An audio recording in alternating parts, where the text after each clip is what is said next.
This is part 3 of the lecture on chapter 9, air.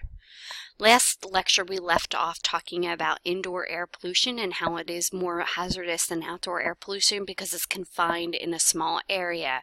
We talked about the different types of indoor air pollutants, construction materials that might emit volatile organics, asbestos we talked about, which is those fine particles of glass, fiberglass material that gets lodged in your lungs, and then as you cough it rubs up and down and it creates what the disease mesothelioma, and a lot of people have died from this disease.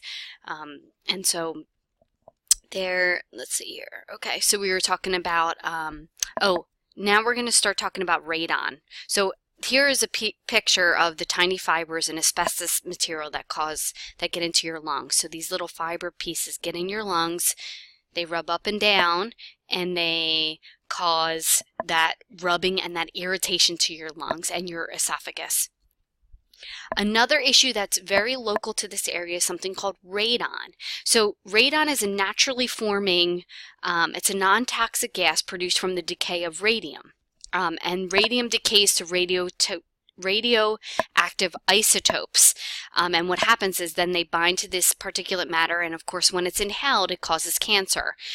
It's not, this non-toxic gas that is formed is due to rock structures, and we happen to be along the radon belt here in Pennsylvania and New Jersey, and so it's really important that people have, when you sell or buy a home, that you have a radon test done. So you'll hear a lot of home buyers when they buy a home they want a radon test done. If you are selling a home, you might hear the homeowner ask you that, the new homeowner asking you that, but you also, when you buy a home, you should ask for a radon test. And what they do is they put a little monitor in your basement and they run it continuously for 24 to 48 hours, and they capture the pollutants in the air, and they see if radon's in the atmosphere. If it is, it's a very simple fix. All it requires is ventilation. So whether it's a window with a little fan in it, or you can of course have higher tech filtration systems for radon if radon is located. Now the issue with radon is, of course, there's no significant odors to it, so you can't smell it, so it's not like you can walk in a basement and say, oh, it's there. It's just naturally occurring, and what happens is that radon decays to radioactive isotopes, and of course we don't want to breathe in anything that's radioactive or it'll cause cancer, etc. And so this is the picture of the radon belt. And you could see here that Pennsylvania, all through Pennsylvania and northern New Jersey, is in the high radon belt area. And this is because of rock structures. And so it traps that radon material, that gas, in the rock structures. So then when we build basements, we release that, and then it gets trapped in your basement. So it's really important that you have radon tests done. Another issue is pesticides. A lot of us use pesticides in our homes, right? So we spray for ants, and we spray for mice, and we spray for all these other things, but you're breathing in those pesticides, which is really, really, really deadly. You have to be careful with all those mosquito sprays, all of that. It's a wide range of toxic chemicals. In fact, you'll read an article about Roundup and how Roundup contains cancer-causing chemicals in Roundup. So when we spray Roundup, Monsanto knows that it has those in there, but how are they still allowed to use it? I don't know. And there are pesticides that they used to use that are banned now. My mother grew up in South Philadelphia, and she remembers running behind the trucks that would come and spray for mosquitoes. They would come down the street with these trucks, and it would spray for mosquitoes, and the kids would run behind these trucks. I mean, it's unbelievable what we have been exposed to. But we also continually expose ourselves to these pesticides, even though we know. There's also, what happens is that a lot of times these pesticides, the chemicals in pesticides, are stored in our fatty tissues or in the fatty tissues of fish and other game. And what happens is then when we eat those chemicals, which then get stored in our body. And what happens is as you move up the food chain, that what we call biomagnification. So the actual chemicals get more and more intense as you move up the food chain.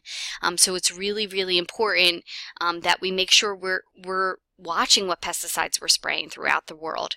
DDT is one, a big one, that was used as foliage. So it would, a lot of times it's like Agent Orange almost. What happened was in the war, we would spray it in Vietnam to defoliate trees. And this would cause the trees to lose their foliage so we could see our enemy at war. And then what happened is people started spraying this at home, on crops, etc., to kill different types of weeds, etc. But what happens is we didn't realize that when we sprayed this DDT, this is what almost made the bald eagle go extinct. The DDT got into the female, they would eat fish. The fish had the DDT in it. The bald eagle would eat the fish. It would magnify in them, and then what happens is it would destroy the shell lining. So they would have babies in shells. They would have, they would have a nest of 5 or 6 eggs. But what would happen is when the mom would sit on the eggs would just squish open, and that's because the chemicals, the DDT chemicals, would actually erode the shell, the calcium in the shell.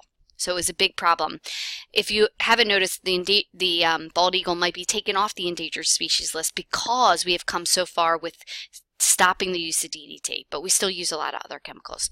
Here's a good example of past ways that we used to spray pesticides in our home that was deadly. And so another issue with indoor air pollution is something called Legionnaires disease. And this is when we don't change our filters in our air conditioners, and viruses and other contaminants build up in those air conditioning units, and then they just keep recirculating the air around. This is a big problem on cruise ships, where viruses spread very rapidly on cruise ships because it gets into the air filtration system and it creates a big problem. The Legionnaires disease is a really good example of this, and this actually happened in Philadelphia. Can you believe it? So what happened is that with lack of ventilation, this is a big problem. Legionnaires was a bacterium that built up in an air conditioning system, and what happened is that it got transmitted throughout a conference. And why they call it the Legionnaires disease is because it happened during a Legions conference in Philadelphia, American Legion conference. And this happened in 1976. So it was a pneumonia-like disease that spread. And over several days, 221 individuals became ill and 34 people died in Philadelphia because of Legionnaires disease. So now there's really strict standards on trying to monitor air conditioning units to make sure there's no virus or bacteria or fungi buildup. All right, so now we're going to go into the policies of air pollution. Policies to control air pollution have changed substantially over 60 years. Of course, it usually happens because of public outcry after tragedies. Remember how we talked about the Donora, Pennsylvania issue? The Air Pollution Control Act of 1955 was the result of the tragedy in Donora, Pennsylvania. And as post-world industries grew, the population boomed and air quality in major cities declined rapidly. In 1952, a smog event in London resulted in the deaths of over 4,000 people. So in 1953, a similar event occurred in New York City and it killed 200 people. So finally, in 1955, U.S. Congress passed the Air Pollution Control Act, which President Eisenhower signed.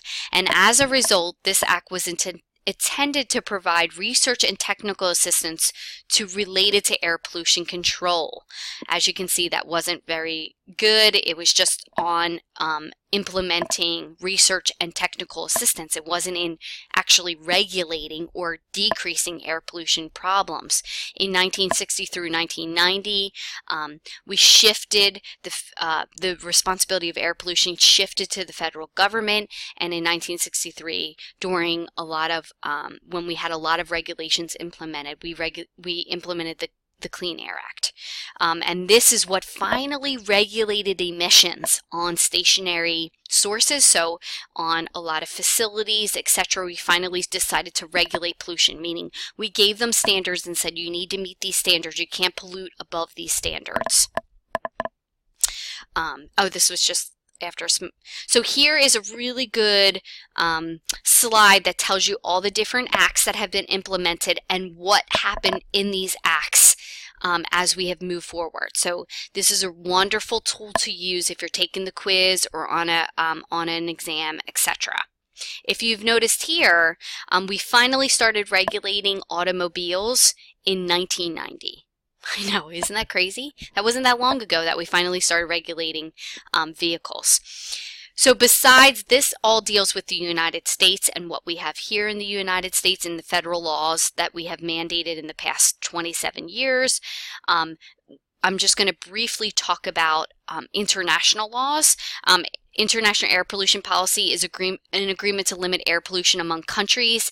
This is very hard to implement because don't forget, air pollution travels. It's a tragedy of the commons. It travels across boundaries. So it's very hard to say, well, this air pollution is yours and this air pollution is ours.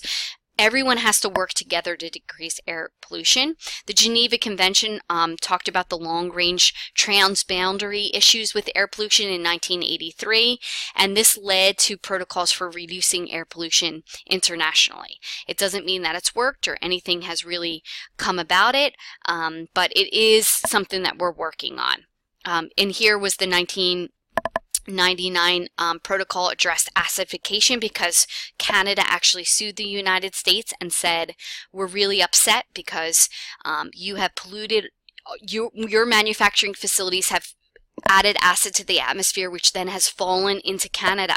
So we have worked on these sorts of issues. The Montreal Protocol is a great example of countries working together in order to limit the uses of CFCs. So you can see that we can do this. I actually, when I was working at the DEP, worked on a case where New Jersey sued the Midwest powered plants. And the reason for that is the Midwest power plants burn coal and they produced a lot of emissions. And wind blows from west to east, and New Jersey actually was out of attainment. So the EPA says to every state, you need to be in this specific limit of pollutants. Well, New Jersey could never meet their pollutant limit standards because all of the pollution would blow from west to east. So New Jersey finally got fed up and actually sued the Midwestern power plants, and they won. And the reason is because they actually I know, isn't this so backwards? It's totally hypocritical, but you can get federal funding for highway repairs, which cars make air pollution, but you can actually get federal funds for highway repairs if you're in attainment for the EPA standards. And New Jersey was never winning any federal dollars in transportation.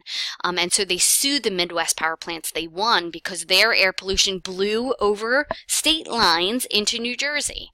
So this is a good example of that. But as you can see, overall, we have made huge strides since we have implemented air pollution control acts. We are not like China. We do have, of course, healthy areas that are not healthy in terms of air pollution. We have a long way to go, but we have decreased our emissions in certain areas over time. Now, CO2 emissions we have continually increased, and that has created climate change, and we'll talk about that in another chapter. But in a lot of areas like SOx and in other emissions, we have lowered them. But it doesn't mean that that doesn't change. But in CO2 and NOx and a lot of some other acid-forming compounds, we have increased. So we need to, of course, regulate these. But we also have shifted a lot of our pollutants to other countries as well, which then very well may blow back on us at some point. So we need to make sure that we understand that air pollution is a tragedy of the commons, it's a shared resource, and that if we force people here not to lower their standards and businesses move out of the country, well, and they can pollute there, it can blow back on us. Okay? So this ends Chapter 9, which is air pollution, and this is part 3 lecture.